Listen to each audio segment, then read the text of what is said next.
কক্সবাজার ৩, এখানে হলেন ৩টে উপজেলা।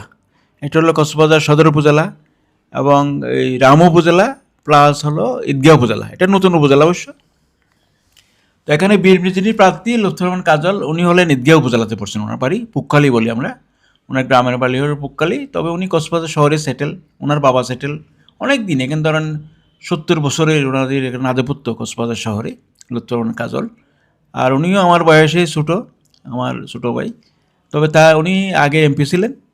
ওনার একটা সুনাম হলো উনি সবার সাথে মিশেন, মানে অনেক টাকার মালিক, প্রচুর বিত্ত বইও আছে, তার বাবা ছিল, ওনার আছে। তবে ওনার মধ্যে এই অহংকারটা নেই, এই জন্য সবাই ওনাকে পছন্দ করেন।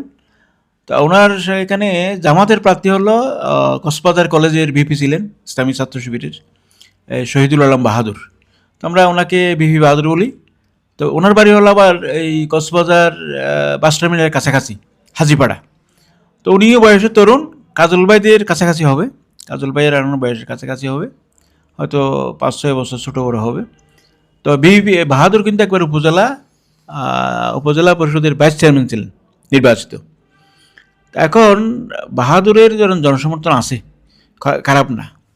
তবে কাজলের সাথে পারবে কি না সেটা একটু দেখার বিষয়, কারণ কাজল আগেও এমপি ছিলেন, আবার কাজল ধানসরা প্রার্থী, ধানের শীষ, ওটা হলো দাড়িপাল্লা।